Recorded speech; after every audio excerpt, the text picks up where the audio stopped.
the cycling podcast in association with Rapha. From grand tours to group rides, the Champs-Élysées to coffee shops, Rapha exists to celebrate the world's most beautiful sport.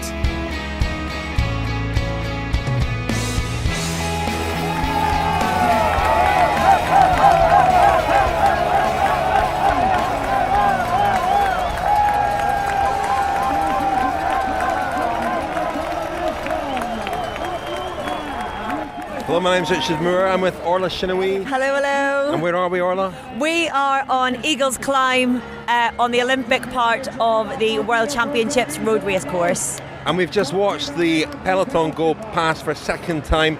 They're 16 minutes behind a big group of, well, literally a big group, a big breakaway of big riders, huge riders. I said it's not so much a breakaway as a support group. Connor Dunn leading the line, all 6'8" of him, but they're all big guys there and they do have a massive lead, but who can blame them for getting a big advantage on such a mountainous course? Two green jerseys up there as well in the breakaway group doing their bit for Dan Martin. You're very optimistic they're going to stay away, aren't you? I am not. I'm just enjoying this part of the day while I can. I'm getting goosebumps seeing the Irish jerseys go past. I'm not in any way thinking they're going to stay away. Let's be clear. So we're in the fan zone, just near the foot of the main climb. We were here yesterday for the women's race, and it was a fantastic atmosphere. We saw Anna van der Breggen went out on her own 40 kilometres to go.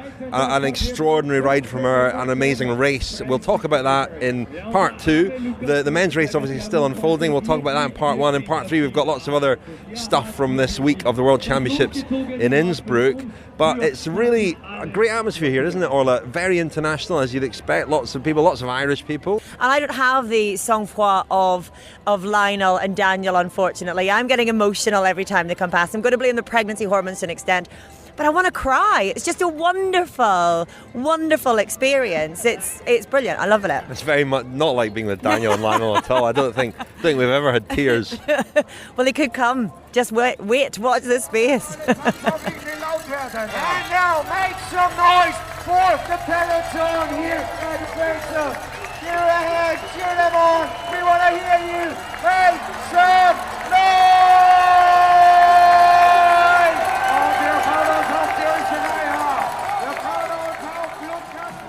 Orla, we've moved down the hill a little bit to I think the first hairpin on the climb, just below the fan zone, which is on a beautiful meadow where you can overlook the course. Right here on the apex of the bend as we are, we're right in the middle of things, and we've just seen the break go past with Connor Dunn still holding his own there. You still think he can win?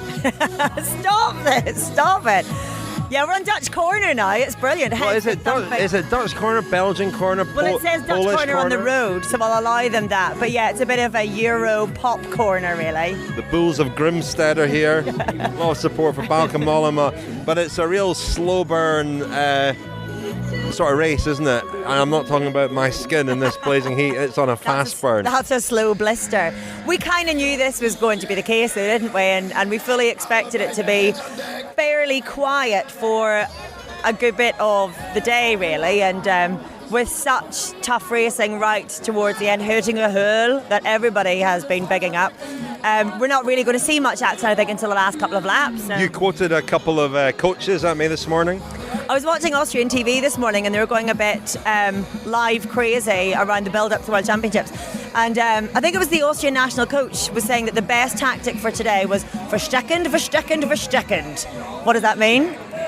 Hide. And I think that's exactly what they're all doing today. And Ciro Guimard as well. Oh yeah, Ciro Guimard. So because there are three distinct parts really to the course, he said it was going to be in that very French Guimard way. He said it was going to be like trying to digest a very rich 3-course meal. I think it's going to be a little bit more unpleasant than that, and that's speaking as someone who has a lot of trouble digesting at the moment, but I'd still rather be digesting food than this race. Ciro Guimard came back to coach the French team last year. I mean, he's not been involved in this level of cycling for years, but he's a legendary DS who masterminded 3 different riders to Tour de France victories. Lucien Van Impe, Bernardino and Laurent Fignon, one of the great figures of cycling. and it's quite surreal to see him back. And we were at the French Hotel Friday night for their press conference or their media gathering, and Guimard was there holding court. I also encountered him a little bit later in the hotel, where he was very friendly towards me, and we were just observing Julian Alaphilippe. Can we say it was at the urinals? Is that It was right? at the urinals, Yeah. and he said hello, and I said bon chance, and it occurred to me, I was meaning for the race, but And it he occurred to me. that you He's not a young thought man. he had trouble getting it out. Anyway, moving on, we were watching Julian Alaphilippe, weren't we? And for a lot of people, he's a big favourite today. Our French colleagues who are staying in our hotel from L'Equipe were saying that this is his year. Everything is made for him with the climb and the descent in particular. Yeah, and everyone's talking up, quite rightly, Julian Alaphilippe's chances on this course. It's 20 odd years, isn't it, since we've had a French world champion. But I spoke to Thibaut Pinot at that media gathering, and he said that there wasn't necessarily a set leadership for the French and that it would be decided on the road. I think he quite fancies his chances as well, given any kinds of circumstances. But I reckon the others are probably backup options in case Alaphilippe doesn't have it in him today. But they've got such a strong team here and a really strong chance. Probably the best chance, I think actually, Pinot said that, it's now or never was the way he phrased it. I mean, obviously it's never as drastic as that, but I guess for this current batch and for the foreseeable future, it's the best option they're going to have for a number of years. I mean, already we see the French and the British teams taking responsibility, putting a man on the front just to keep that gap to a manageable distance and ensure that Conor Dunn doesn't become the new world champion.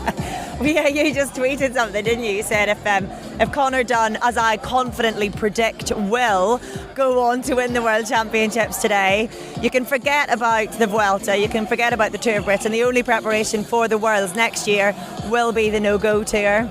Larry Warbass will be much in demand.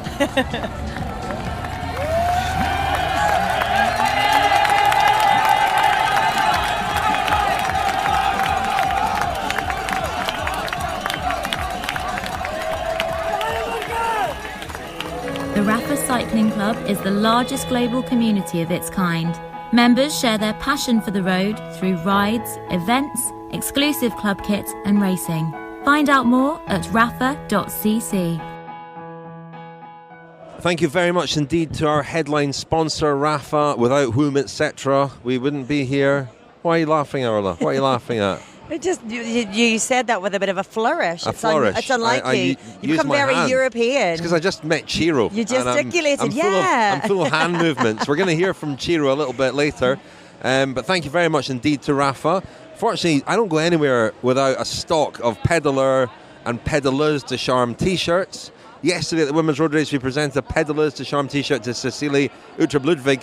Today, I presented Pedaler de Charme to Conor Dunn. A lot of people have been asking for him to win a Pedaler de Charme t-shirt for his exploits in the no-go tour. And today in the men's road race, he was away in that break for a lot of the race, putting himself out there. So went and saw him, and we'll hear from him a little bit later in the episode. But Orla, we're coming back down from a really exhilarating men's road race, I thought. We mentioned earlier that it was a slow burn and this gradual build-up and a cagey race. I think there was this. It's a cliche, but it was a war of attrition. It was a gradual kind of selection over the whole distance. But at the back of everybody's mind was that climb, Hull, and they really did that pretty well in terms of presenting it with the graphics and the welcome to Hull.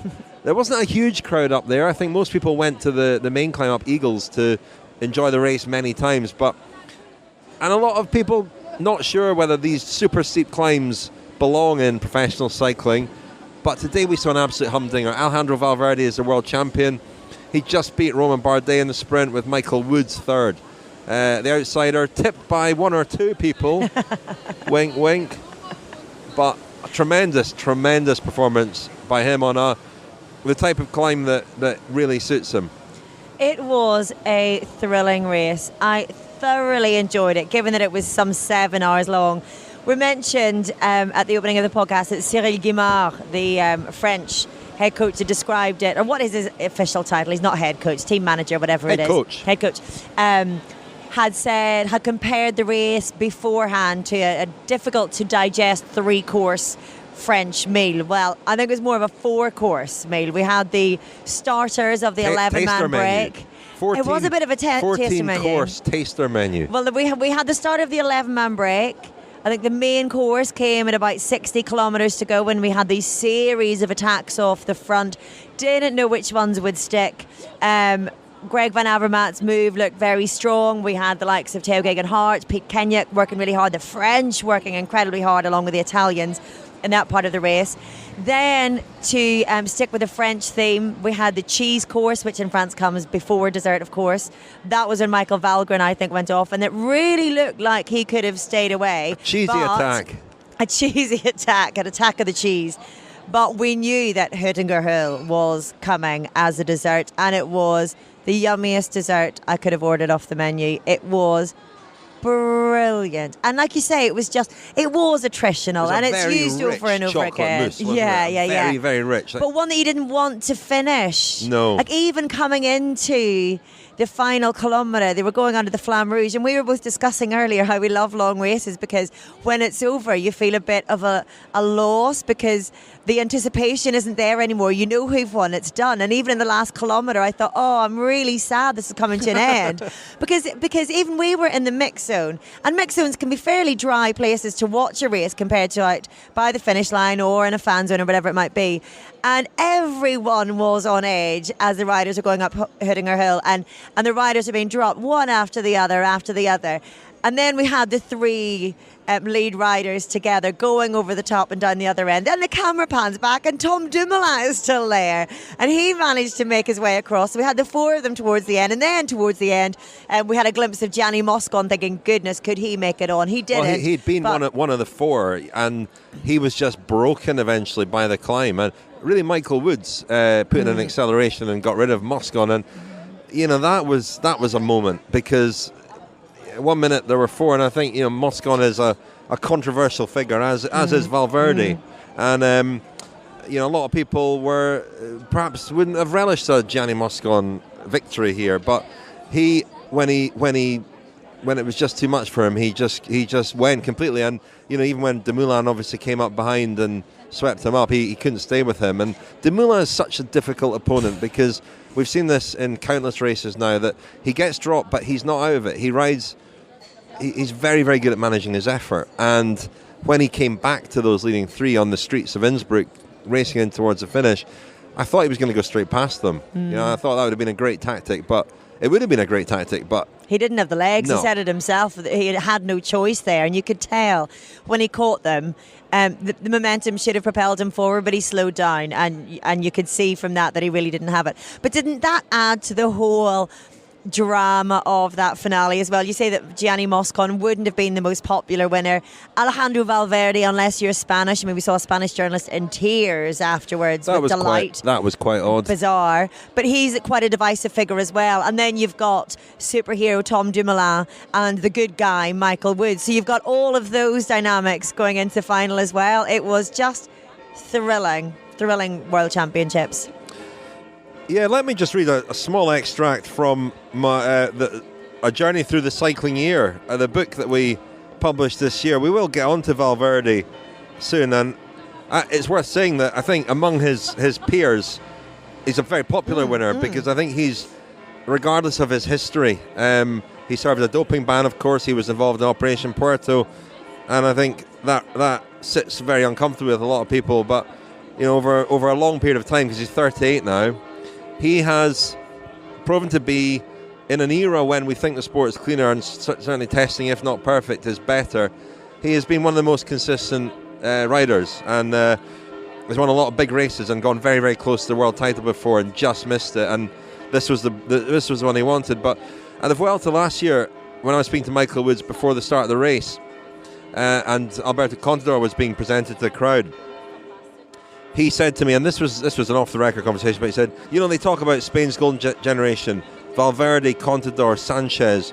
Valverde busted in Operation Puerto, Contador had a positive test, and now Sammy Sanchez. Golden generation, I wish these guys would just disappear, is what he said. And I said it was an off-record conversation, but when I emailed him to ask him whether he would mind me including that line in the book, he replied, absolutely no problem. So he's come out with something quite strong there about how he felt about Valverde last year, and I think some people will share that sentiment. But there are an awful lot of riders, as I said, in the bunch who really respect Valverde for the rider he is, but also for the guy he is. He's a down-to-earth rider. There are no real airs and graces with him. He's very, good with the media and so on. And he's in a lot of circles. He'll be a very, very popular winner indeed. Shall I run through the nuts and bolts of the race a little bit before we hear a bit of the reaction from the race? Please do. Well, I mean, we've got all the road races to catch up on. We've got an episode of the cycling podcast Femina coming out very soon, which will focus largely on the women's road race, of course. But we had the women's junior road race this week with Laura Steger, the Austrian winner, who appeared at the fan zone where we were for a lot of the race today. Orla got a fantastic reception from people. That was only her second road race. Great talent, obviously, and it was a cracking race. That Marie Linette from France was second. Simon Boilard from Canada third. So good World Championships for Canada. In the men's junior road race, Remco Evenepoel, the Belgian, what is he? Just a phenomenon. Yeah. Really. I mean, he crashed. He was off the back. He was down for quite some time, at least 2 minutes. He worked his way back through the stragglers, got back to the front and attacked and won the race by 1 minute 25 ahead of Marius Meyerhofer from Germany, with Alessandro Fanciullu third. There were 3 Italians in the top 9 and 2 Americans in the top 10 as well in that race. It's always worth keeping an eye on that in the junior road race. That was quite surreal for me because I was at the CPA General Assembly, the Professional Riders Association meeting, just on a hill overlooking Innsbruck, and we were watching the junior road race on my computer when there was a break in proceedings, and Gianni Bugno, the president, and David Miller, the challenger, both came out of the room while the election was going on, and both sat down and watched the race. The three of you crowded around your iPhone. On my computer, and it was funny because Bugno and Miller have been having this kind of war of words in the press, and there they were, both sitting watching the junior road race together. United by their love of the sport. How beautiful. For once. Men's under-23 road race followed. Mark Hirschi of Switzerland, brilliant attack on the descent of the Eagles Climb. They won him that race. He rides for the Sunweb development team. That was a really well taken win. Bjorg Lambrecht, the Lotto Soudal rider, climber really from Belgium, he was second. Jaakko Haninen from Finland was third. Fifth was Mark Padun, the Ukrainian who was out front a lot, but he rides for Barry Merida, and he won on that circuit at the Tour of the Alps back in, I think it was April. And so to Saturday, Orla, and the women's road race, which we did much the same as what we did today, which was we went up the climb, went up to the fan zone. We took our city bikes up there, and a little didn't we? picnic stolen bikes from the hotel breakfast buffet. Sandwiches wrapped in serviettes. In napkins, yeah. Fantastic. Unnecessarily so, because we got to the top and realised that we could have actually just bought some bratwurst mit Frit. Which we did as well. Anyway. Yeah, we didn't go hungry. But we watched that. Well, it was an interesting race, pretty much as expected, a Dutch victory, a very dominant performance. And I said to you, Orla, today, 40Ks to go in the men's race today, there were still so many riders in it. But really, 40Ks to go in the women's race, it was all over. Anna van der Breggen hit the nuclear button. Annemiek van Vleuten had attacked. She'd crashed earlier. As she found out later, had broken a bone in her knee. Still finished 7th in the race. But she attacked. A few riders followed that attack. And then Anna van der Breggen went over the top, bridged up to the break, which included Amanda Spratt, one of the favourites for the race. Spratt stayed with van der Breggen a little bit, but got dropped on the climb. And then it was a time trial for both of them. And they came in first and second. Van der Breggen won by an astonishing 3:42, with Spratt second. And time trial as well for Tatiana Guderzo of Italy. Guderzo was third at 5:26. I mean, they were all so strung out. The time gaps were amazing. Emilia Fallon was fourth. It was a surprising race in the sense that a lot of the riders that we fancied to see up there we didn't really see, but a very worthy winner, obviously, in Anna van der Breggen. This is the one thing that's been missing for her, and she's a terrific talent. But it wasn't edge of the seat stuff for the last hour of the race, because it looked like she had it sewn up. And it's what's amazing is that since Rio 2 years ago, she won the Olympic road race there, of course. She was away in a group there with Emma Johansson and Elisa Longo Borghini after countering a move also by Annemiek van Vleuten, who crashed on that occasion. But the strides that those two have made, Van der Breggen and Van Vleuten, have been extraordinary the last couple of years. They are on a different level. Those two, I mean, the Dutch team is strong, but those two in particular are just performing, as I say, at a different level to everybody else. And, I'm not really sure how that's happened because, as I say, a couple of years ago, someone like Longo Borghini was able to follow a move by Van der Breggen. And I don't know what those other riders are going to do to try and close that gap, because there is a gap there. There's a very significant gap. And, I mean, the course in Rio was obviously very different, and it finished with the descent off the major climb up to Vista Cinese and then the flat into Copacabana Beach. So the end of this race was an awful lot tougher. We expected more from it. But yeah, I mean, it's interesting to see the dominance of those two riders. But they do strike us as being the riders who've taken the professionalism and the move into professionalism of the sport that bit more seriously. Van Vleuten goes off and does her training camps at altitude in the way that the men do. Van der Breggen as well took a different approach to this year's Worlds to almost everyone else, really, all of her other competitors. She took a lot of the season of racing off, did an awful lot more specific training for the World Championships.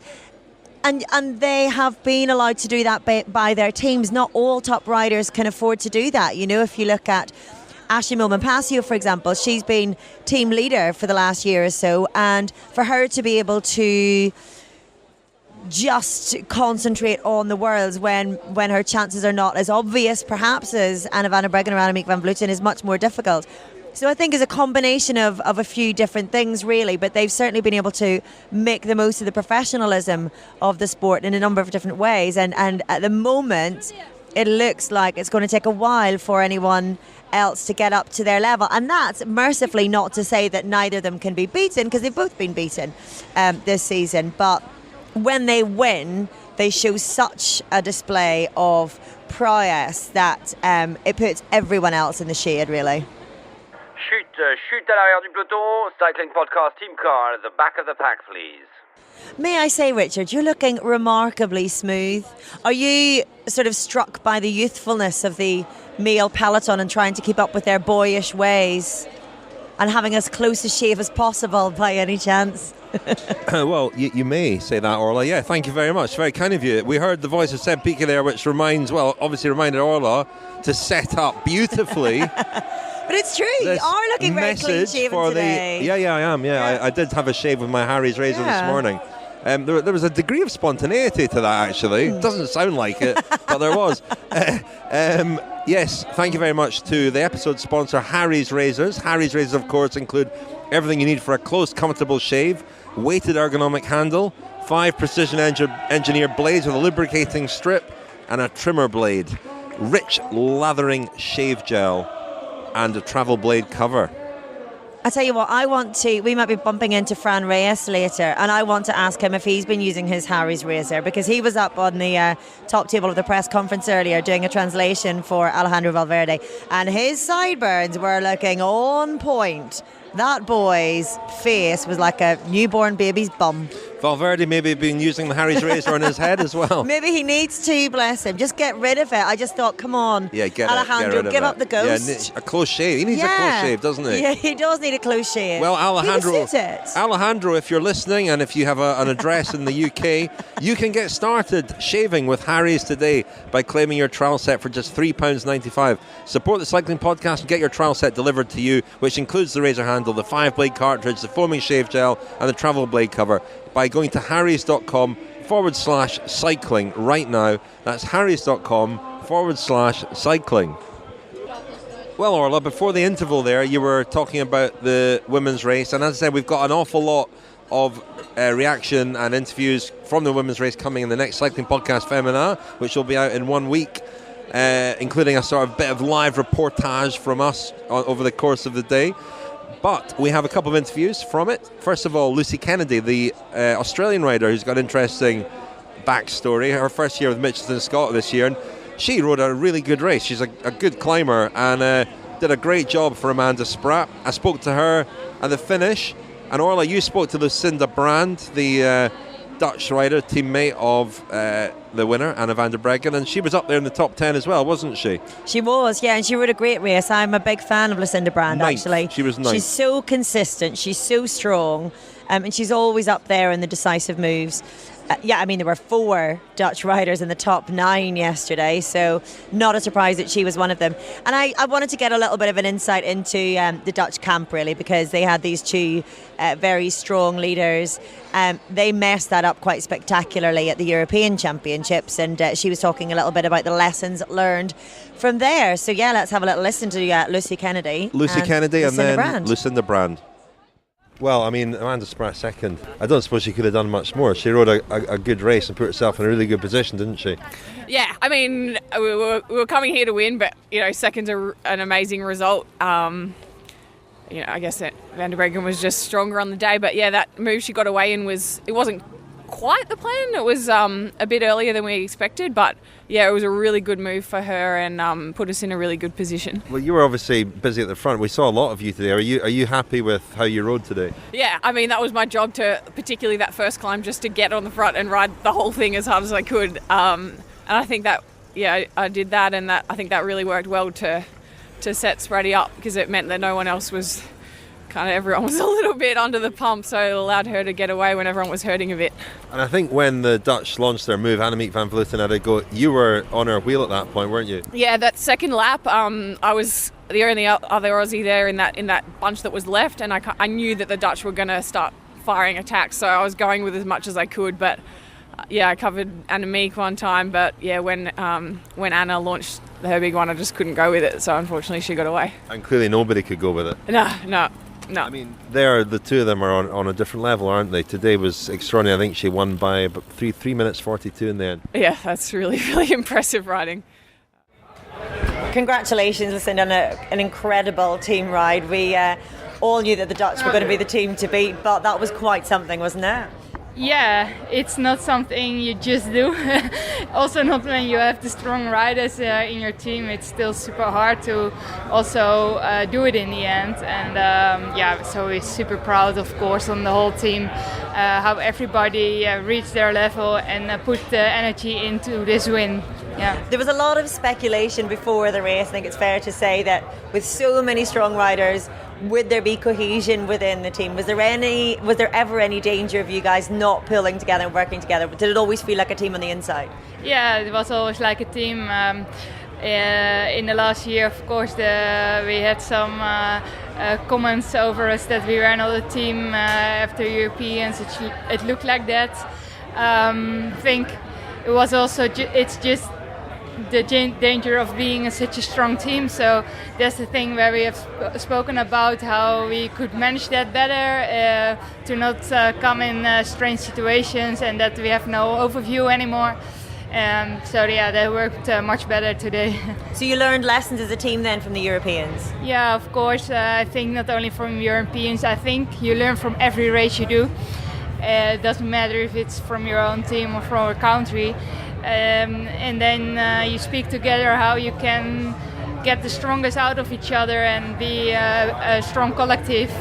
And of course it's not easy, especially not when you have 2 favorites in your team, and of course more people want to have the best result, but we really spoke well about it, and if one should go, the other should wait till the concurrent should go, and the opposite. And as far as I could see, we did it like that, and then we can all be very proud about this success. So now that the race has been won, can you tell us what the team tactics were before the race? Did you have specific orders as to whether it was Annemiek or Anna that the team were behind? No, it was neither one or the other one. It was always both, like do it together and help each other on getting the rest of the field tired. And of course it was first up to the other riders to get them tired, to get the front, to get another team chasing. Like Australia had to work already in the beginning when Ella was in the front, and those kind of situations were super good, and we, of course, you always speak about the ideal situation up front, and it's never ideal. So we had already the crash with Annemiek. Yeah, you cannot. Of course, you think it's possible that something happens, but you never speak about it. That's clear, and. We did said of course it depends on how the race is going, but probably we will make the race hard the second climb, and we kept that plan, and it worked out good. So 4 Dutch riders in the top 10 dominated the individual time trial podium. How much more is to come from this generation of Dutch female riders? I hope a lot, and I hope it never ends. It should be great. I think we always have a lot of strong riders in the Netherlands, and I hope also after this generation there will come more talent again. Yeah. The Cycling Podcast is supported by Science in Sport. Science in Sport, fueled by science. Thank you very much to Science in Sport, our long-time supporters and sponsors, and they're still offering 25% off to all listeners of the Cycling Podcast. If you go to scienceinsport.com and enter the code SISCP25, that's SISCP25, you can get 25% off all your Science and Sport products. And thank you very much again to them. It's thanks to them and our other sponsors that we're here at the World Championships. And since we are here, we're going to put out a couple of bonus episodes this coming week. Kilometre Zero, World Shorts, what we'd call them, something like that. One, well, they're both very interesting and certainly off the beaten track. Can you tell us a bit about them, Orla, because you did both interviews? Yes, we spotted a rider on our arrival, actually, just as we'd landed. The men's time trial had finished. We spotted a rider in a Syrian kit. And thought, there might be a story behind that. Might be. So we went over and introduced ourselves. Breggen Weiss was a gentleman, and he did have a very interesting story, actually. Shall I give a little bit of a tease? He rides here. He's the only elite man riding from Syria. Fled Aleppo, his home city of Aleppo, a few years ago when the war broke out. So fascinating to chat to him about his story and also what cycling has done for him through his journey. And the other rider is someone who's become my new girl crush, Edwige Patel, the French woman who at the age of 51 was the oldest rider at these World Championships, and she's been the oldest rider for the last couple of years, really. Remarkably, was French national champion 2 years ago at the age of 49. And as she pointed out, she's had a normal length of career. She's been in cycling for 15 years. It's just that she started her career when most other riders are considering retirement. She didn't get into cycling until the age of 36. So as well as getting a bit of her story, I tried to get a few tips just in case I decide to do an Edwige and hit the pro scene once I pop the second baby out. Watch you never know. Watch this space. Let's get into the meat of the men's race a little bit, and then get some of the reaction. Yeah, exactly. The schnitzel.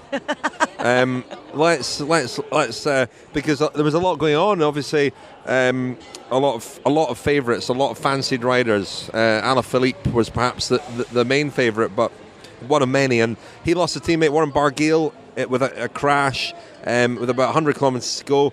Not long after that, Peter Sagan was in trouble, defending champion, 3-time world champion, not looked in the best of form since the Tour de France and his bad crash towards the end of the Tour de France. Struggled through the Vuelta. He was out, so he wasn't going to defend his jersey, as some people thought he had an outside chance of doing. We started to see quite a lot of aggression from the Italians at that point. They had a full complement of riders up there with 200 kilometres in their legs. They were quite prominent at the front. We saw Dario Cataldo go up the road with Jesus Herrada. Vincenzo Nibali as well followed that move, and Michał Kwiatkowski from Poland, former world champion, was pretty prominent too.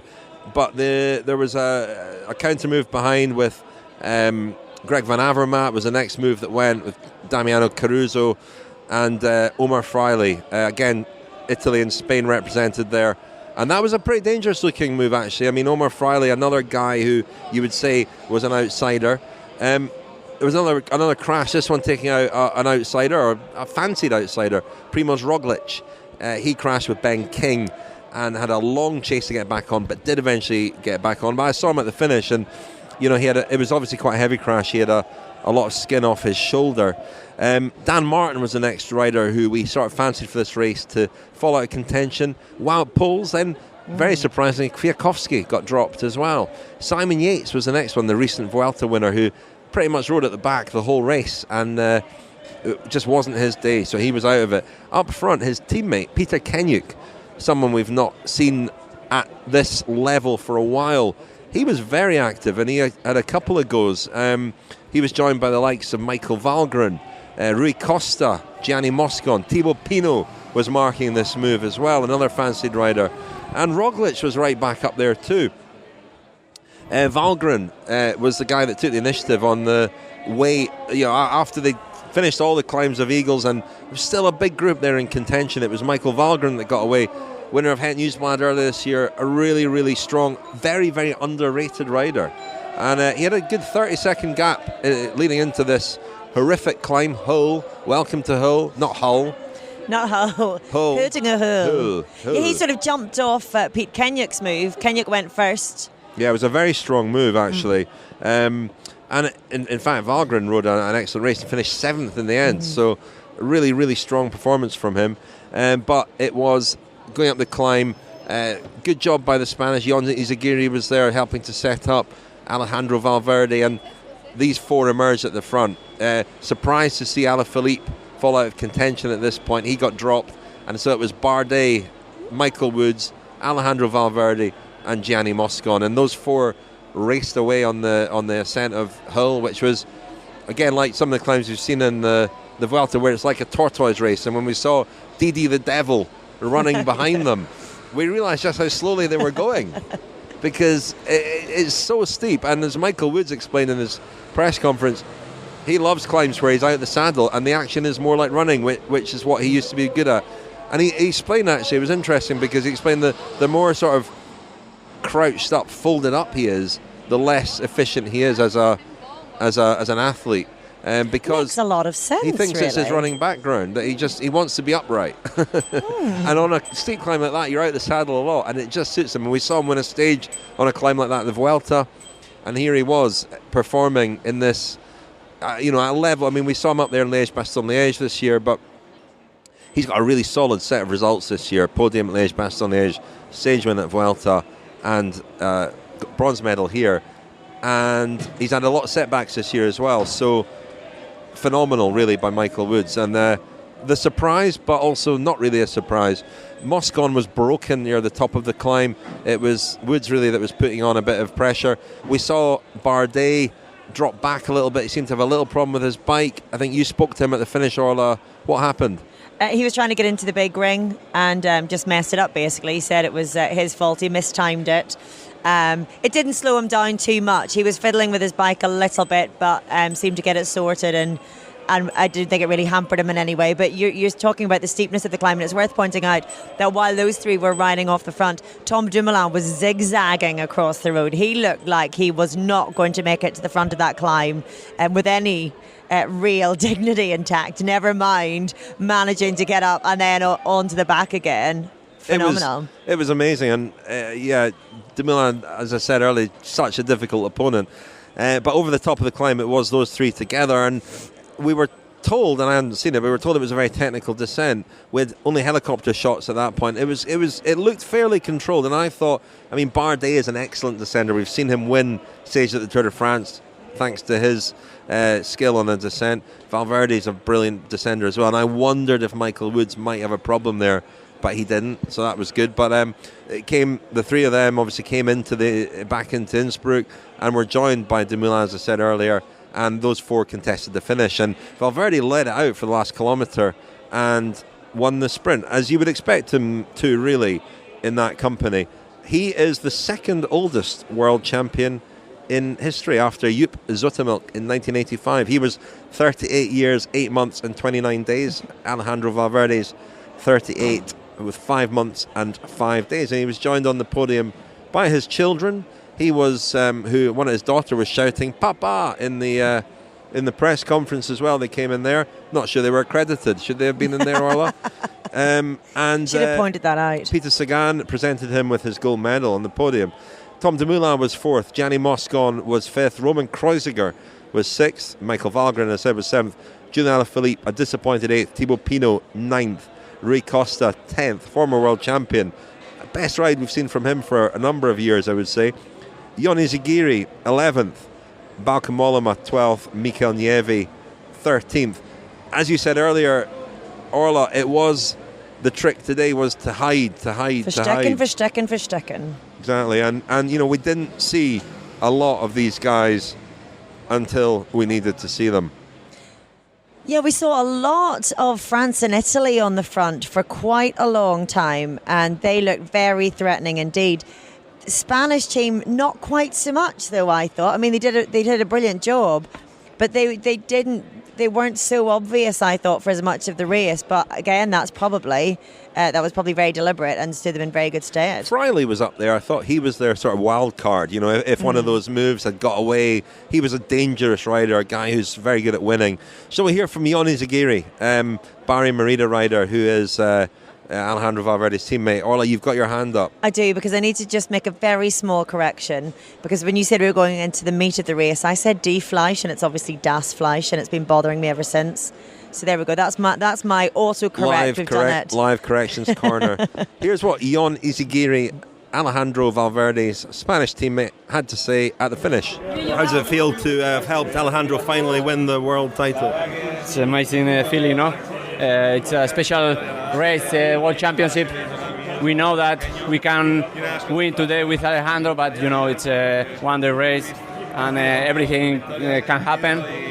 But finally he won one World Championship, and I think that he closed a cycle. Did everything go right on the day? Were there any moments in the race where you were worried or concerned, or was it pretty much a perfect race for Spain? Yes, I think that we do all of our best to keep Alejandro in the best position to save energy, and we stay in the front with closing the gaps with big national teams like Italia, France, Gran Bretagne, Belgium, and all that selection. And in the last climb, we arrived all together, all the big riders, and in the end, he arrived with the best riders, and in their sprint he won. No? So that was Ion Izaguirre. Orla, you spoke to Romain Bardet, the silver medalist. Shall we hear from him? Yeah, we had a very quick word with him. He was very much in demand, but we got very few questions with him just at the end of the race. Romain, félicitations. You came into this race, the French team, with 3 possible leaders. Thibaut put in an amazing effort. You and Julien stayed together until the final climb. How does it feel to take not the gold, but a medal back to France? Yeah, medal back. Yeah, it's a good point for us. Yeah, we worked very well together. The timing was just perfect. The lead out was also perfect. So yeah, we are happy. I'm really happy. It's a medal for the team, and it's good for us. So that was Romain Bardet. Well, let's hear another interview, since we've got all these interviews lined up, and some of them are why not have quite interesting things to say. I think you spoke to a friend of the podcast, Peter Kennaugh. I did speak to Peter Kennaugh. Broke his silence. Stop this. I think it's only with you that he's silent. I've always find him lovely. And he rode such a strong race today, and in fact he finished 16th, which was the top British finish. Not a great World Championships for the Brits overall, but no, 1 bronze medal, isn't it? Yeah, one bronze medal. Races. But for Pete Kennaugh, that was his 3rd best finish all year. So to do that in a World Championships, and not just any old World Championships, but one of the toughest in years, was a remarkable feat, I thought. And he was broken, but I think quite happy, quite content with his performance at the end of the race. Pete, phenomenal race. I mean, that was just incredible how you rode that. How did it feel? Yeah, it was quite.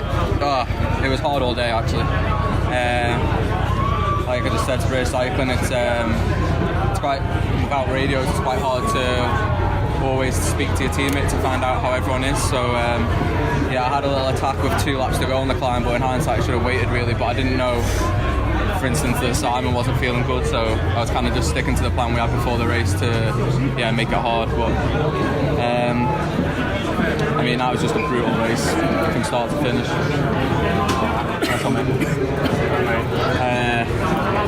And yeah, Valverde finally gets his jersey, so yeah, congrats to him, I guess. You spent a good 30k at the front or near the front from about 60 kilometres to go before even that final dig that you made. Was that the plan, just to make it as hard as possible? Yeah, from the start we kind of like split it up into sections. We had Stannard and Connor for the first part, and then between Teo, Noxie and Hugh to speak between themselves to make it hard with kind of free to go, and obviously me and Adam towards the back end. So yeah, I was just trying to be around the front, but like I said about radios, it's difficult, so it kind of means you've got to be a bit more vigilant. So yeah, now I feel sick. You must be happy with your ride all the same though. Yeah. Well, Peter Kennaugh, very generous of him to speak to the Cycling Podcast again after boycotting it for the last couple of years. You've just been mean to him. No, I asked him for an interview at the Vuelta, and he said he didn't speak to podcasts. Did he know he was speaking to the Cycling Podcast and he was speaking to you? Well, I don't know. He was just speaking to me, wasn't he? Anyway, it's fine. Anyway. It's all fine. George Bennett, I spoke to him as well, the New Zealander. He was pretty prominent actually, quite noticeable in his black New Zealand kit. And he was 18th in the end. Here's what he had to say at the finish. How did it go in the end? Yeah, I don't know. It was a bit of a horrible old day out there, eh? It was super hard, but not as selective as I thought, because the climb was just not that steep, but we still went really hard, and just a lot of guys could still get over, and just made it an absolute shit fight. It was a very, very gradual wearing down process, wasn't it? Was it? Did you find it quite a cagey race? It seems a ridiculous thing to say on such a hard circuit, but did it feel like quite a cagey race? Yeah, well, I mean, obviously the start they let it go out to 18 minutes, and I was thinking, maybe we see the breakaway win, but I guess it was such a hard course, and guys, it happened at the back of the race as opposed to going off the front, but there was definitely moments I started looking at the situation, not a lot of guys had teammates left, and there was one move I jumped in and it had a Dutch guy, a Frenchie, a Spanish, a British, and I thought this could really be a good move. But the Spanish were super committed and obviously worked out for them. So and how was it on that final climb? Oh mate, that was filthy. Guys are cramping up, stopping in front of me. I nearly came off. I did come off. I had to unclip and then clip back in. It was like junior racing on it was crazy, because everyone was just so rooted that. Yeah, I guess they were cramping up or whatever, and it was, I don't know, it was bloody steep. It was one of those climbs that was actually as hard as it's been hyped up to be. Normally they hype it up too much, but I think this was genuinely hard. And Alejandro Valverde, world champion at last. What do you make of that? Oh, yeah, I guess long time coming. He's been a dominant. For me, he's the rider of the year. When you look back to the spring, and obviously he had a shit tour, but I guess if you're 38 years of riding your bike, got a few years ahead of you. Yeah, if I can go that long, it'd be nice to grab one of them one day. Oh, they're coming thick and fast, Orla. That was George Bennett. Who have you got next for us? It's like a game show. Next up, we've got contestant number 4, Tom Dumoulin, who, as he pointed out, had his best ever finish at a World Championships, but he couldn't be too disappointed. You noticed on the time trial that his shorts looked like they were flapping slightly when he was standing he looks on like the podium. He's so skinny, yeah. so lean. So he was obviously going for this to a certain extent. Well, yeah. He was going for it, wasn't he? He's at the World Championships. Anyway, here's Tom Dumoulin. Phenomenal effort, especially towards the end. Talk us through that chase to get back on the leading 3. I knew that I had a chance to come back if they would look a little bit to each other, but I wouldn't. I knew that it would also cost me a lot of energy, and it did. It proved to be too much eventually to be on the podium, but it's a good result, but not. If you're 4th out of 4, that's not really what you're hoping for if you go to the finish like that. When you're coming into the finish, did you think you had enough in your legs to be able to contest the sprint, or you knew it was over? I had nothing left. good race all the same? Happy with it?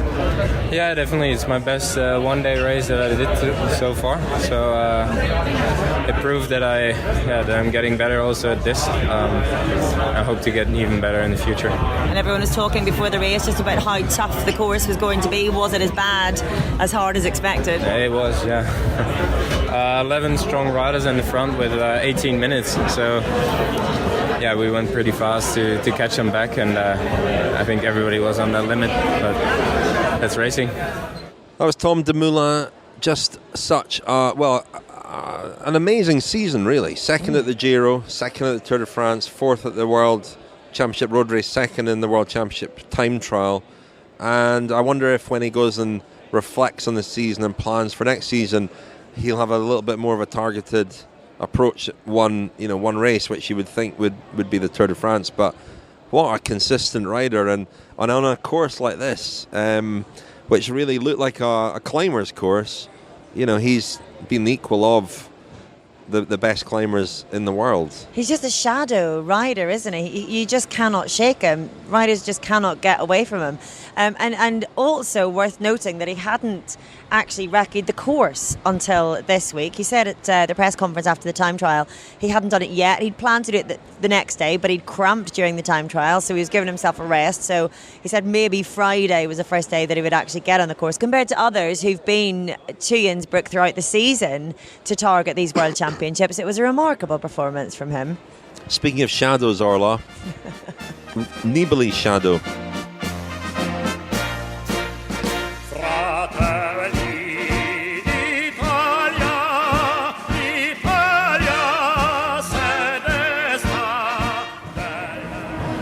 In a very rowdy Innsbruck, in the centre of Innsbruck, there are Dutch fans singing all kinds of songs behind us, but we're joined by the one and only, the only Italian in town, Ciro Scognamiglio. Ciao listeners, it's a pleasure to stay with you, here in Innsbruck, Austria. Not my favorite landscape, dear Richard, dear listeners, not my ideal scenario for a world, but we are here. We are here, Ciro, and we were all glued to the screen watching the finale of the race. Gianni Moscon there. I mean, Nibali made his move a little bit earlier, so maybe he didn't have the legs today, but Moscon, when he was in that group, were you thinking he could become world champion? Well, not really, because he was in a certain way in the final with Valverde, and for sure for me it would have been difficult. Then he can drop Valverde, and certainly Valverde is better than him in the sprint. So not really, but in any case his performance in my opinion has been very good. We have to remember that after the Tour he rode only 4 races to arrive here at the Worlds, no Vuelta, only 4 one-day races. And so with only 24, a 5th place in the world, last year 13 the Lombardy, 15 Paris-Roubaix, maybe it could be the next big thing for Italian cycling. And Nibali, has he not really recovered from his crash at the Tour? Not really, he's in the best shape. Maybe in 2 weeks for the Lombardy, maybe in my opinion he will be in better shape. I mean, certainly he recovers a little bit comparing with Vuelta, but certainly he was not at 100%. Certainly with his shape of last year in the end, when he won his second Lombardy, maybe the story could have been a little bit different. Look who it is, Ciro. It's Orla. The brightest star of our sky, is correct in English, this phrase? Yeah, the brightest star of our sky, I can confirm. You perked up since Orla arrived. Have you enjoyed your week in Innsbruck? I know that this is not your ideal environment. And tell me something I don't know whether, because you were terrified of having to maybe go on a pre-Worlds training camp with Nibali. Did that happen?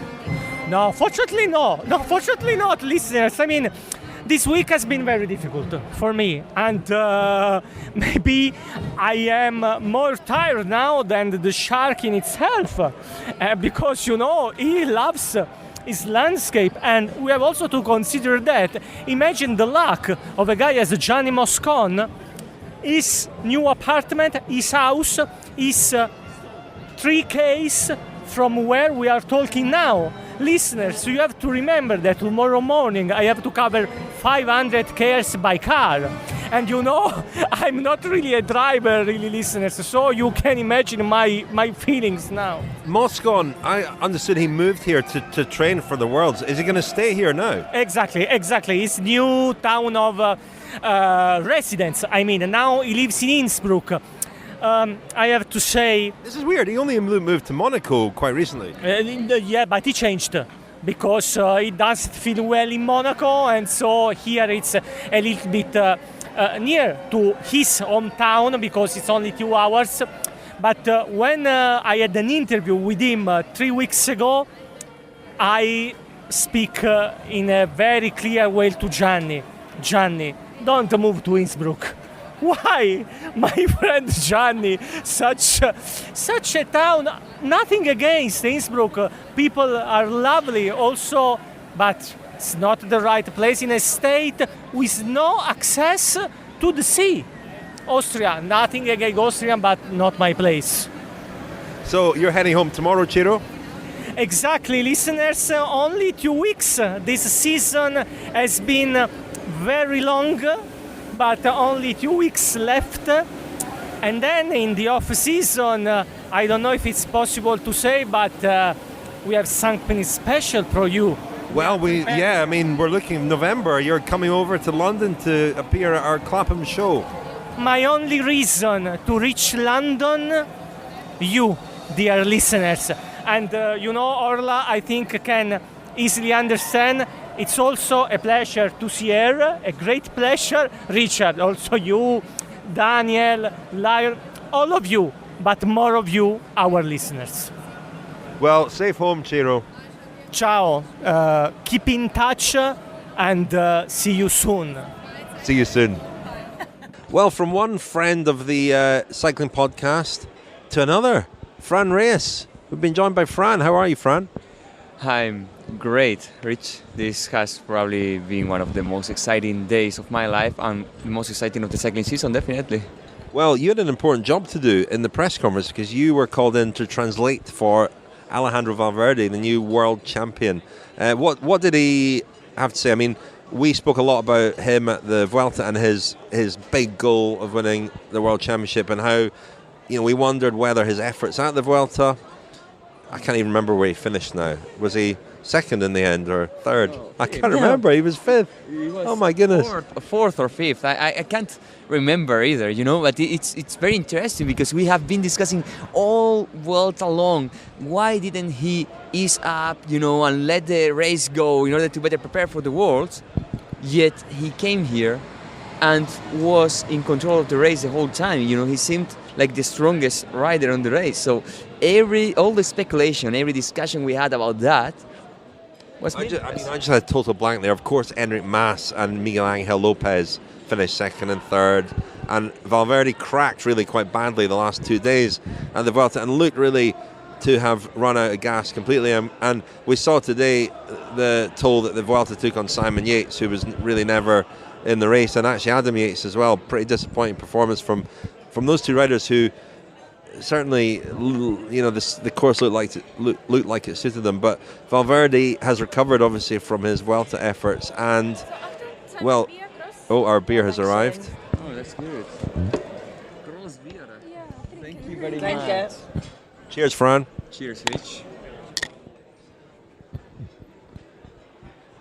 So Valverde, this was the one that was missing for him, wasn't it? He's gone so close before, and he can retire now, can't he?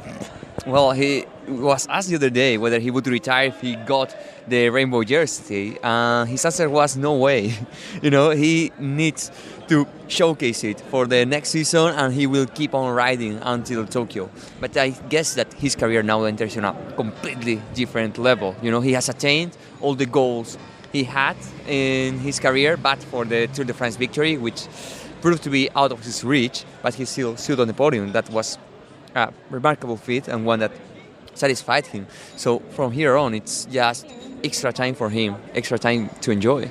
I don't imagine. I mean, the things that we worry about when there's a new world champion is how far are they going to go and start blinging themselves up. He's not going to go for white shorts, is he? He's not going to go. He's going to keep it fairly sober. We want obviously the white rainbow jersey, but minimal other accoutrements. I mean, imagine Adam Blythe won the World Championship. Come on, that would be brilliant. Imagine if he won the rainbow jersey. I'd love it. You know, you got a bit of bling every now and again. Is Valverde going to bling it up? I think Blythe he's for going to be pretty world champion for that reason alone. Well, back in the day when Rui Costa was crowned world champion, he was still racing for Movistar 2013. And he sported white jersey and white bib shorts. To be honest, I don't think that's the most comfortable or even good-looking option. I would go for a black shorts with white logos, but that's only my opinion. I would tell Alejandro, but I don't. Keep it simple, Alejandro. Keep it simple. So Orla, there was at least somebody who tipped Michael Woods as an outsider for this race, wasn't there? You've already mentioned it, and you left that hanging in the air. Remind me who that was. And I thought, we got away with it without you bigging yourself up. It's the first time. I think it was me, wasn't it? I think I said to you, listen, here's a little tip. You can say this in the podcast and sound like you know what you're talking about. Yeah, it was you, Richard. Thanks for that. Well, but only because you spoke to Michael Woods and he tipped himself. Well, not only because of that, because he is kind of uniquely suited to these super steep climbs. And I thought today was excellent, and I thought it was a great addition because the riders were on the circuit, 6 laps of the circuit with the Eagles climb, and it falls into a pattern. They know the course very well. This was just an extra dimension to it, where after that final climb of the Eagles climb, you just didn't know what was going to happen there. And even the riders were intrigued. We spoke to Dan Martin at the finish, and he was asking whether there were going to be fans up there, and a lot of riders were just very nervous about it and unsure about what was going to happen. But we saw, as we've said numerous times now, a great race. And the guy who excelled up there was Michael Woods. And I grabbed a word with him just after the press conferences. We were sneaking out through the corridors. Here's what he had to say. I bumped into you in Girona a couple of weeks ago. You were confident. You said that you considered yourself one of the sort of second-tier favourites for this race. Yeah. Yeah, I had a really nice kind of 2 weeks between the Vuelta and here. My family was in town. You saw me riding with my dad. I really appreciate being able to ride with my dad. And we had a nice week of riding together and just chilled out. But because we did such a crazy amount of volume in a Grand Tour, you realize you don't have to do much training in that time between. Just stay confident. What did you think? What were you feeling going up? And as it whittled down, there were 4 of you, there were 5 of you, 4 of you, then just 3 of you. What were you thinking then? And was it just a case of survival at that point, or were you thinking, kind of maybe get rid of these guys? Yeah, I tried to get rid of them. I feel like on a climb like that, the draft's irrelevant. So the best thing to do is just go as hard as you can and dictate the pace, as opposed to have the pace dictated for you. It's mentally devastating when you're just sitting behind other guys and they're going almost full gas for you, but you think, oh man, I'm suffering here, and you don't draw that like excitement. Whereas when you're on the front, people are yelling, and you look back and guys have dropped. You get that rush of adrenaline, and I really tried to channel that today. Has it begun to sink in yet that you've won a bronze medal in the World Road Race Championship? When I first crossed the line, I was kind of disappointed because I felt like I really could come around Valverde, but then cramped super hard and cramped in my calves, cramped in my hamstrings, and I really, literally almost couldn't turn the pedals over. So I was just disappointed, but I can't be disappointed. Like sitting here now, like I'm doing these crazy press conferences, going up on the stage, there were still thousands of people watching, and then I saw my dad, saw my mom. My mom was crying. Gave a big kiss to my wife. Couldn't be disappointed with that. It was pretty special. So that was Michael Woods, and we really should start wrapping up from Innsbruck. We have, as I said earlier, we have to? It's been brilliant. Got these other episodes, these bonus Kilometre Zeros coming this week. Lots of other exciting things coming as well. We've got our event at the Wimbledon Book Festival. Our sellout event. On Friday. And then our event, and Fran will be joining us, I think, Fran, in Clapham at the Clapham Grand on November the 12th. With our mystery guest. November the 27th as well. We're doing an event in Cardiff at St David's Hall. Tickets still available for that. I think tickets are paused at the moment for Clapham because we've got to work out whether we can fit more people in. It's very close to being sold out. I think more tickets will go on sale very soon, so look out for that. Keep an eye on that. You'll see details at thecyclingpodcast.com if you go to live events. Now, speaking of the Cycling Podcast, as we have been. Our recent Friends special was Connor Dunn's Diary of the No-Go Tour with Larry Warbass. And it's had perhaps the best response we've ever had to a Friends special. It's an hour and a half long, and it is a roller coaster of emotions. It's got highs, lows, and it ends wonderfully, I think. And I thoroughly enjoyed listening to it. Connor Dunn, of course, was in the breakaway today, as he tends to be. And we found him at the finish. Well, he was on his way. The Irish team were leaving the car park. And we stood. We tried to get there in time. Didn't quite make it, but he got out the van. Well, we stood in front of the van. We stopped it in its tracks. He stranded himself. In order to receive the Pedlar de Charme t-shirt that we feel he deserved. So here's Connor Dunn at the finish today. Yeah, I mean, did you enjoy that out there? Yeah, it was mega day actually. Yeah, really enjoyed it. It's just nice to go out on my own terms, you know. Been a tough month. So yeah, just nice to... A lot of support for you out there as well. Yeah, it was incredible support. Yeah, unreal. So nice to hear my name shouted and people had a no-go tour and stuff. So, any news on teams? Still not yet. Still fighting, you know. Still trying to stay in the sport. But I'm working hard. But today won't have done you any harm. Watch your back. Here, you don't want to get run over by the FDJ bus. No. Hey, thanks. Just wanted to show myself today. You know, really, it was my best chance of doing it. So it's one of the few. It was a break of very tall men. It was one of the few times you've been in a break and not looked so much taller than everybody else. Yeah, it's actually. I've done that almost my third time in the break, and the other two times it was like the easiest breakaway to get in. You just roll off the front and you're in it. But today it was a bit of a fight. Actually, it was just quite hard to get in. There's a point where maybe I thought it was going to all hell was going to break loose, but it's got in there, and then it was a good group, you know, strong guys in that breakaway. So we got a big gap, and no one wanted to take it easy. So it was like, there was no point where we just like chilled for a bit. It was pushing on the whole time, to be honest. Well done for showing yourself out there. And I mean, one of our most popular ever nominations for Pedlar de Charme, I think. Oh, yeah. There was calls for you and Larry. Larry's got one already, I know, but there you are. There's your Pedlar. Thanks a lot. It's a small, but I hope that fits okay. I'll let Orla take a picture. No, thanks a lot. For a handkerchief, maybe. I'll wear it on the beach for my holidays. Yeah, definitely. Go surfing in it. Connor Dunn there. And finally, before we go, we just something that we've covered a bit in the podcast has been the CPA elections and David Miller's bid for presidency to replace Gianni Bugno. Didn't quite come off. It didn't work. He didn't expect to win, and he didn't.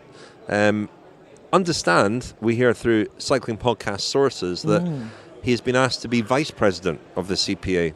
And that he's considering it. So watch this space. But I went up there, and apart from watching a bit of the junior race with Gianni Bugno and David Miller, I intercepted one or two riders who came. Not many came up, made the effort, because a lot of riders and teams were staying quite a little bit out of Innsbruck. So it was difficult for riders to get there to vote. And we didn't even know where it was ourselves until the day before or the day of. And it was kind of pointless, a lot of them voting anyway, because there were the block votes of the five big countries that really meant there were votes. Well, they counted for one vote, but that wasn't going to alter the result. Anyway, one guy who travelled an hour and a half to get there by train, taxi and foot was Tom Squinge, the Latvian rider. Here's what he had to say up at the CPA vote. Tom, I mean, you've made the effort to come up here. How much of an effort was that? Well, an hour train ride from where we're staying, and then a little bit of pain to figure out how to get up here, because the hotel is not really in Innsbruck, and I ended up having to take a taxi because the bus is not running. When did you find out the election was happening here? Well, I mean, we knew the election was gonna happen this year, but Yeah, the announcement was made pretty late, and the announcement about 2 candidates was made really late, and the 2 mandates were seen even later. Well, I mean, I think everyone's frustrated, but as Bunyo said, they can say what they want, but they can't do anything about it. Well, he didn't say actually that, but that's kind of what he meant.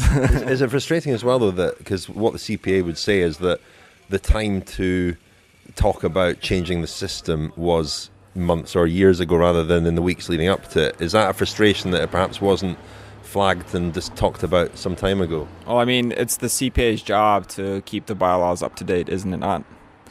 And they should have maybe known this might happen. Like, it's not our job to read the bylaws and know every single detail. And if they had figured it out before and told that, okay, this is the situation, but they didn't even tell us that 30 days before, which was the time cut to change anything.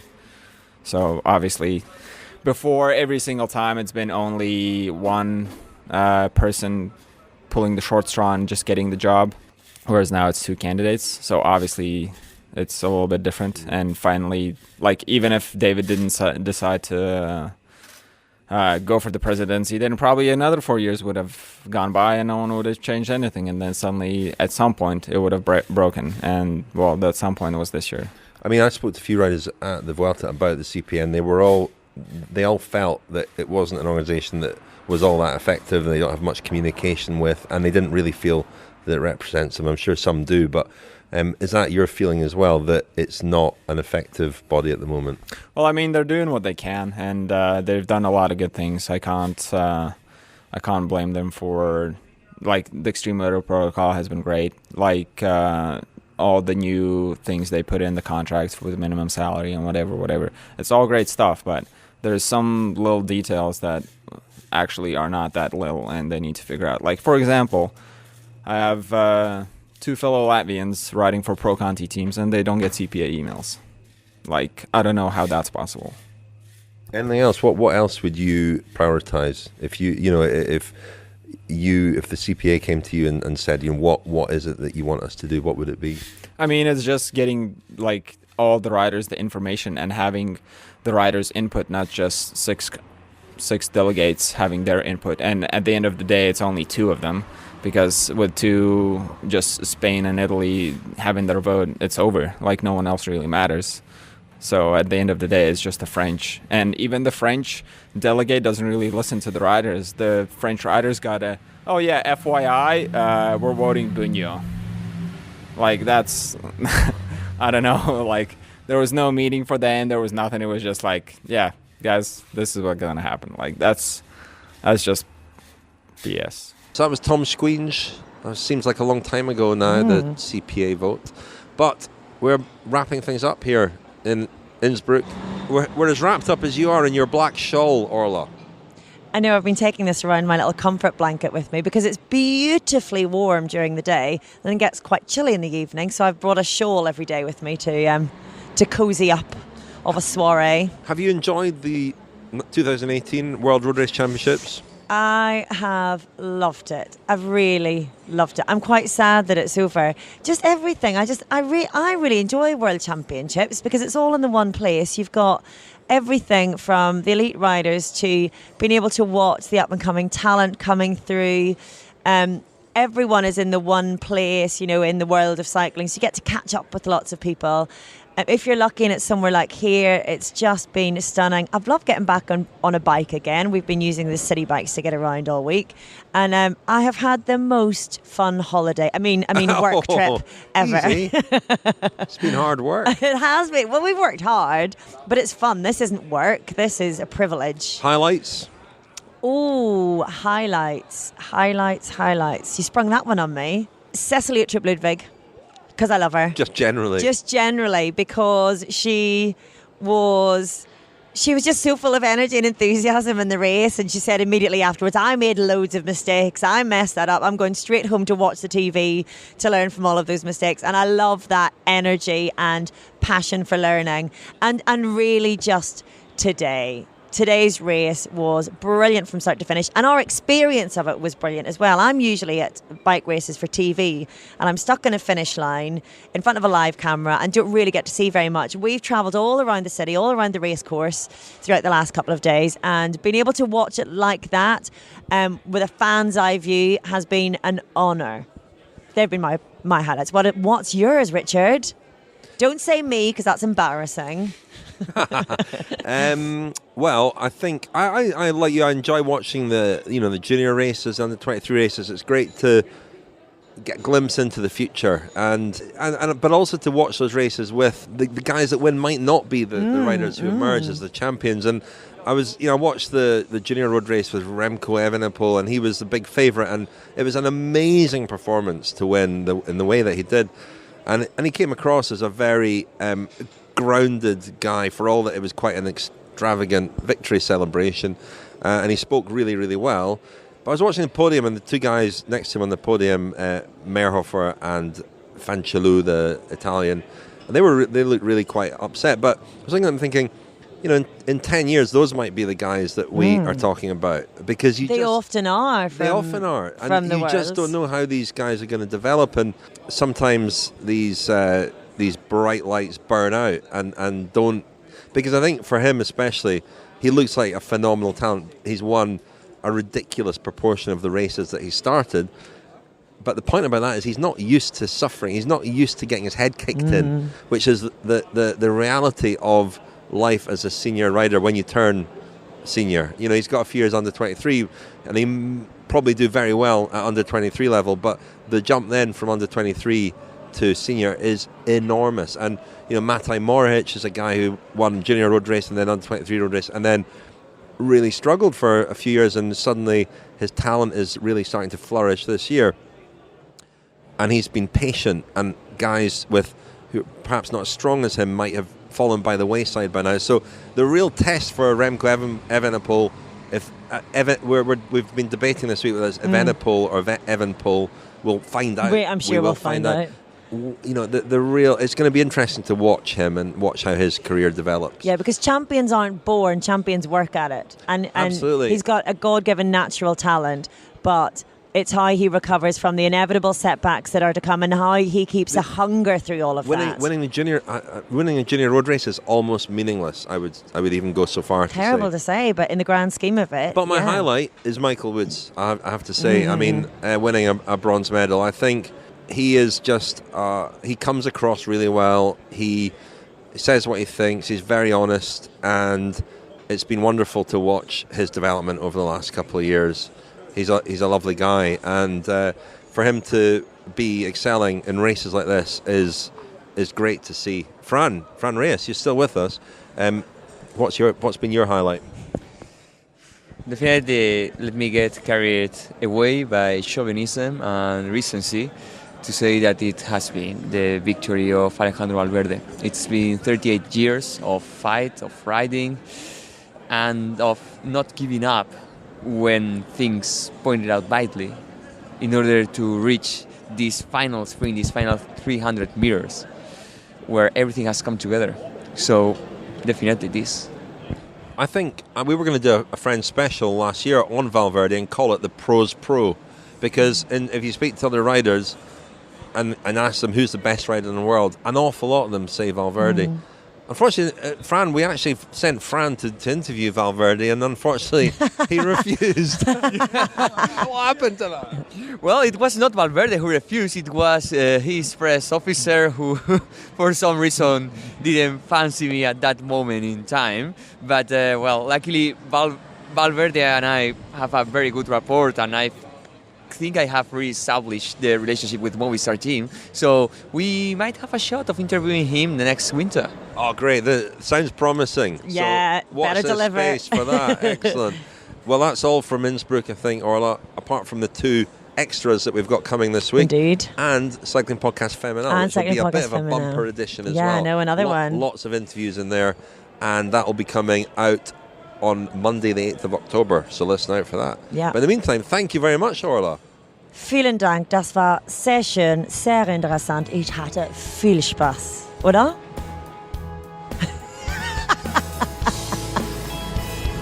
Cheers.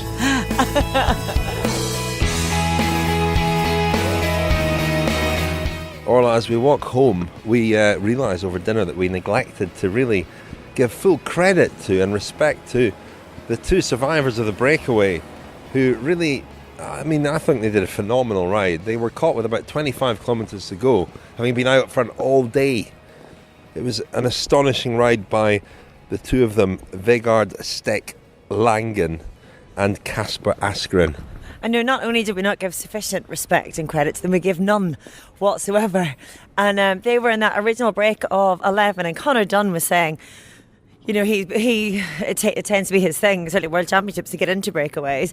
And he was hoping that once that had been established that the pace might settle. But even in the break, he said that they pushed really hard. So the fact that they shed riders one after the other and then made it to just the two of them.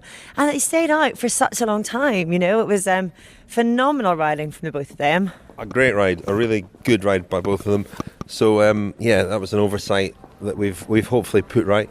And as we walk home after another delicious meal in Innsbruck, we realised also we didn't really talk much about the food, but you finally got your schnitzel tonight. I did. I was desperate for an Austrian sausage and a schnitzel, and I've now had both, and I feel very satisfied. The food in Innsbruck has been delicious. Really nice, actually. I'm liking the pickly element to things. Very warming sort of mountain food, and every night I get to the evening and say, yeah, I'm exhausted. I'm a bit sore all over. I can't really be bothered. I'm not going to eat that much, and I'm going to go home at a decent time. And every night I fill my belly to twice its capacity because the food is so good. It's been lovely. I'd love to come here in winter. It's very hearty food, isn't it? Very comforting. I feel like all aglow after every dinner. I feel just generally happy. It's lovely. I've had a lot of venison. They seem to like the venison here. The buffalo's tasting notes, a very popular feature of our Giro coverage. And on the wine, we've had a lot of local wine, but my highlight was the other night when we asked the waitress about the wine, and we asked her for a recommendation, and she pointed to an Austrian wine. I asked her what did it taste like, and she said, wine.